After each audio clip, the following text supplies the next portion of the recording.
Welcome to another installment of WildStar lore. This video will be focusing on a topic many people have been asking me to cover. I won't go into the greatest detail with each race and character, but if you want to know anything in particular, I can cover it in a future video. It's time for a history lesson on the Dominion and Exiles. Around 2,000 years ago, the humans of planet Cassis experienced a technological renaissance. After an unsuccessful attempt to explore deep space, the Cassian Commonwealth, the government at the time, began to militarize space exploration in order to conquer other planets and create colonies upon them. As Cassian society continued to evolve, they managed to catch the eyes of an ancient civilization who sent their mechanical ambassadors to the planet. The Makari, sentient constructs engineered by the godlike aliens known as the Elden, clouded the skies of Cassis with their armada. Their leader, Axis Phaedra, gave a simple message to the Supreme Chancellor of the Cassian Commonwealth. Hand over Tressain Toria, and the Cassians would rule the universe. Decline and be eradicated. With thousands of ships looming overhead and the Cassians completely unprepared, the answer was obvious. Tressain Toria was known by many names: Devastator of Sculptoris, Scourge of the Black Fleet, Slayer of Zaphicus the Crazed, Champion of the Pits of Fardum. She became the youngest and most famed sword maiden in Cassian history. By age 19, she and her mostly female disciples had brought dozens of bickering warlords throughout the far-flung colonies to heal, restoring dozens of worlds and rapidly expanding the Commonwealth. When Axis Phaedra came to collect Toria, a brief scuffle and renegotiation allowed the champion to bring along hundreds of her sword maidens as well. And within only a few days, the Makari had abandoned Cassis, leaving the humans to fiercely debate the meaning of their visit. Some were happy enough to forget such events, even play them off as myth. But one day, 31 years later, the Makari fleet returned, this time with a monarch in tow. Emperor Dominus the Half-Blood, son of Tressain Toria and the first Elden-human hybrid, immediately took control and turned the Cassian Commonwealth into the empire known as the Dominion. With the knowledge and technology of the Elden that Dominus had brought with him, the empire quickly expanded into a superpower within a matter of centuries. One of the first civilizations to be assimilated with the Dominion were the Draken of the volcanic world of Micros. The emperor at the time, Azrian, understood the Dominion's necessity for more zealous fighters, as well as the fact that the Draken would never surrender so willingly. To this end, Azrian challenged High Clan Lord Zur of the Draken to a duel to the death. The winner would gain control over the Draken and all of Micros. Azrian was trained by the Makari his entire life for this single duel, studying Zur's weaknesses and fighting style. But in the end, Azrian knew the only way to truly conquer Draken honor was to adopt it, to become its master. He would offer a clean fight. Led to the fields of Kazor outside of the Draken capital of Red River, each fighter was stripped down at the waist and given a sword forged in Mount Crucible. The battle between Azrian and Zur lasted 10 days, each fighter with dozens of wounds. The conflict ended when Azrian broke Zur's blade, impaled him in the chest, and finally decapitated him. Sworn to their oaths, the Draken willingly joined the Dominion under Azrian's rule. The Makari also sought after suitable races to join the Dominion, Axis Phaedra visiting the planet of Bezgalore inhabited by the Chua. She made communication with the creatures, offering crew tokens of Dominion technology to an otherwise tribal species. Though they seemed backwater at best, the Chua showed incredible cunning and ingenuity. The chieftain of the Chua was so pleased with the gifts he offered the Makari a gift as well, advising they open it later. After leaving, the Makari opened the box to find a Bezgaloran tar beetle, which exploded upon exposure to light. It coated the Makari present in a corrosive black ooze that required months of corrective drilling and acid baths to remove. The Makari were incredibly frustrated with the Chua, seeking out other candidates requiring less maintenance. Despite her resentment for the Chua, Axis Phaedra returned a century after, only to find Bezgalore completely different. The lush forests that had carpeted over half the planet's surface had been completely harvested, along with its oceans, jungles, ice caps, and ozone layer. The mountains had been mined hollow and paved over. The verdant groves had been replaced by factories and refineries that covered every horizon, churning out noxious gases and pollutants. The constant groans of machinery sounded like the planet itself begging for oblivion. Impressed by the Chua's sudden industrial revolution, it wasn't long until the Chua joined the Dominion. A Chua ambassador apologized to Axis Phaedra for her ancestors' incident with the tar beetle, offering another gift as an apology. After departing, Axis Phaedra's attendant opened the box, which immediately exploded. Not all was grand, however, one race proving to be a great thorn in the Dominion's side. For years, the Granock followed the Way of Stone, a set of laws that changed as rarely as the planet's mantle. As it had been for tens of thousands of years, so it would be forever, until the Dominion arrived. The Granock of the planet Nox were greeted by Makari ambassadors, who showed flattery with a hint of intimidation. They offered a generous invitation of assimilation with the Dominion, along with tokens of wondrous technology and promises that only the greatest creatures earned such a privilege. The only price was that the chieftains kneel and swear loyalty to the Emperor. Upon refusal, it was made apparent to the Granock that doing so would result in the annihilation of their civilization. The Granock warlords were unimpressed, responding by crushing the ambassadors into smoking piles of scrap. Within weeks, a war ensued that dragged on for months, each side taking heavy casualties. With time, the Dominion's superior technology began to win the war. Elders and warlords among the Granock were willing to accept defeat, remaining true to the Way of Stone.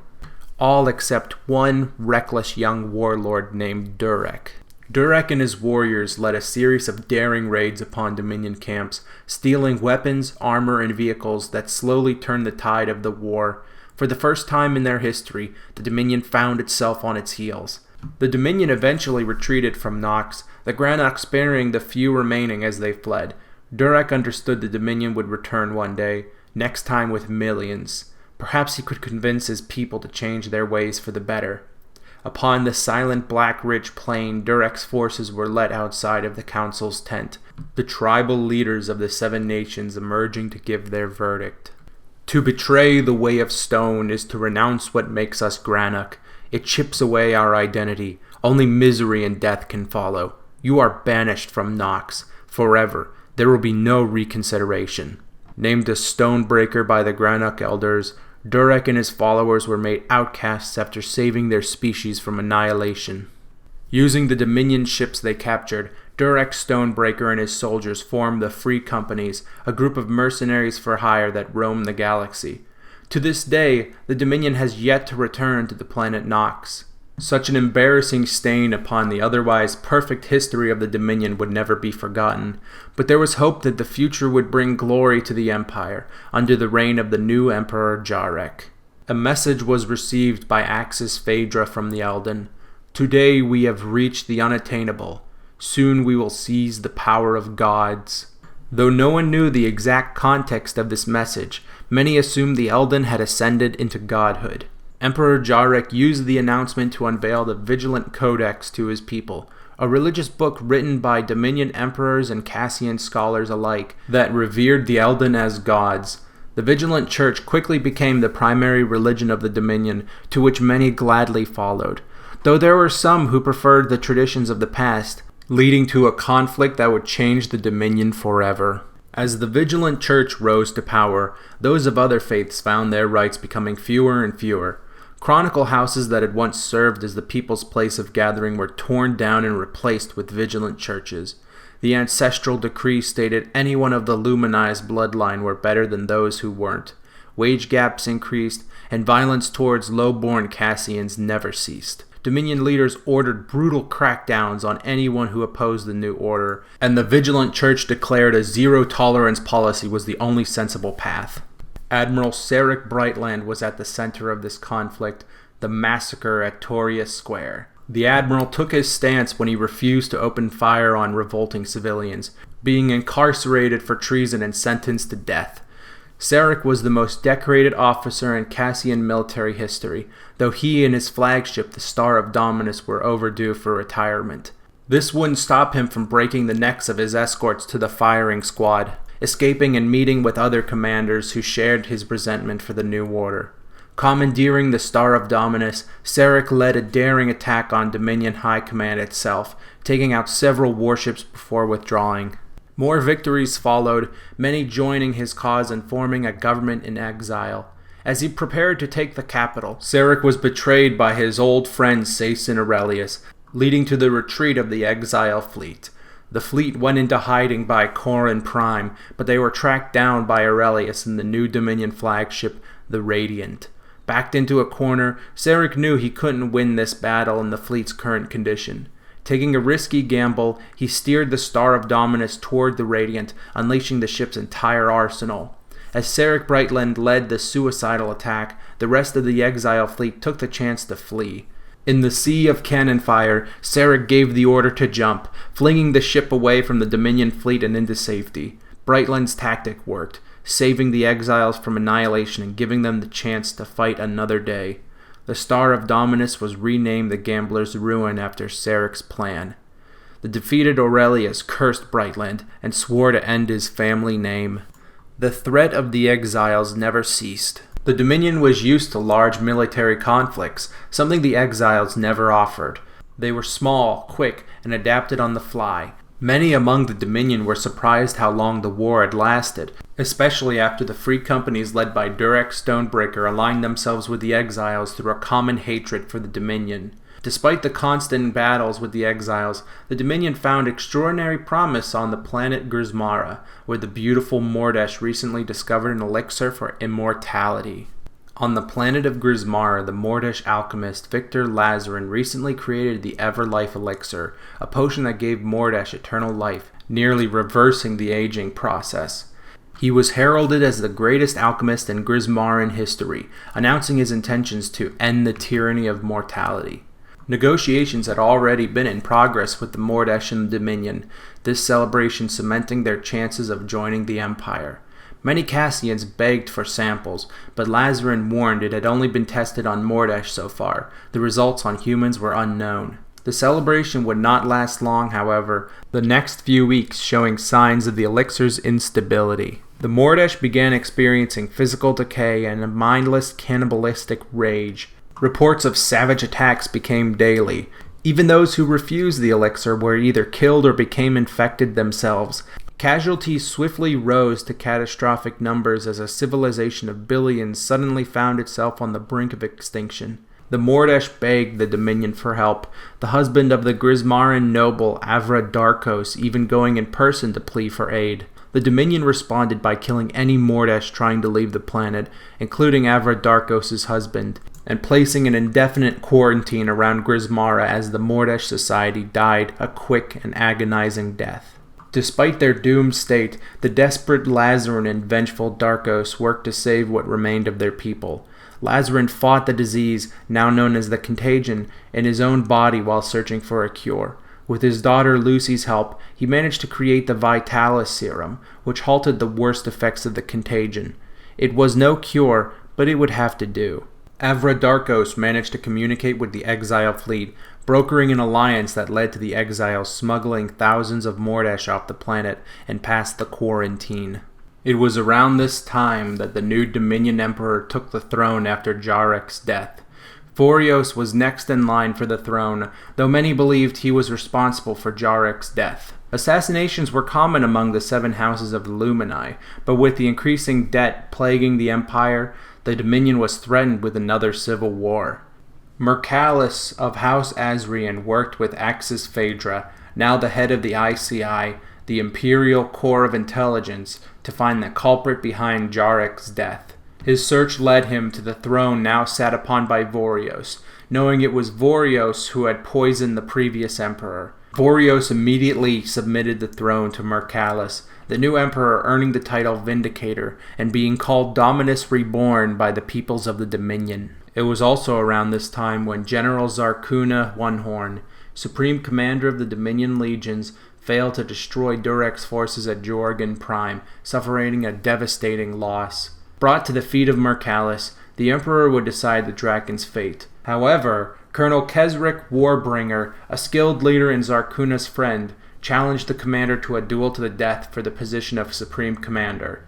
The Emperor allowed this, Kesric quickly slaying Zarkuna in combat to allow the defeated leader to keep his honor. Soon after, Kesric Warbringer was named the new Supreme Commander. Far across the galaxy, the beaten and battered exiles took refuge on the lush, green world of Arboria, greeted by its inhabitants, the Orin. For thousands of years, the Orin cultivated the forests they were so closely connected to, never once thinking of the world outside their own. The Orin were quick to build a friendship with the exiles, sharing hospitality as guests shared stories and technology. The Orin taught everything they knew of agriculture, understanding how desperate the fleet's need was. Though the Orin would have them stay indefinitely, the exiles decided it was time to move on.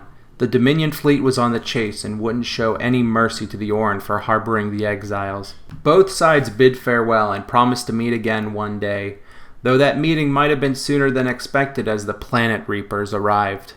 The Dominion were quick to unleash their wrath upon the Orin, allowing the great Chua inventor Mondo Zax, the head of Dread, the Dominion Research and Experimentation Division, to employ his massive Planet Reapers upon Arboria. The Dominion was in constant need of supplies. The Planet Reapers were an elegantly destructive solution to both necessity and punishment. The Orin fought against the Dominion as long as possible, though they stood no chance against the full might of the Planet Reapers. Some Orin, such as Arwick Redleaf, consort to Queen Miala Everstar, even managed to down an entire Planet Reaper himself from the inside. When the exile fleet finally arrived to evacuate the Orin, many refused to go, deciding to stay and protect the ancient mother tree of their world. Those who left would never forget the sight of their planet being harvested, promising to return one day and finish the fight the Dominion started. With the exile fleet in tatters after the conflict on Arboria, Dorian Walker, a famous old tenacious explorer among the exiles, left the fleet in search of his lifelong prize, the Elden planet of Nexus. With a rare copy of the Book of Dominus, one Dorian's father Alazar swore held the secrets of Nexus. He took his ship, the Blue Horizon, in one last search for the fabled planet. Dorian Walker was desperate for any clues of the planet's whereabouts, slowly losing hope as his search led him nowhere. Tired and ready to give up, he noticed a passenger upon his ship, a strange ethereal woman. Dorian thought he was hallucinating, but the woman merely smiled and pointed to 3 brilliant lights on the horizon where once there had only been darkness. As she disappeared, Dorian took the chance and set the coordinates. He blacked out from exhaustion, awakening on a strange alien world, the planet Nexus. 7 years later, the exiles began making Nexus their new home and quickly settled in. It wasn't long until the Dominion fleet arrived, declaring Nexus rightfully belonged to them. Centuries of conflict led to this, 2 sides waging a war upon a world they hardly understood. And that takes us to the present time. And that's the history of the Dominion and the exiles.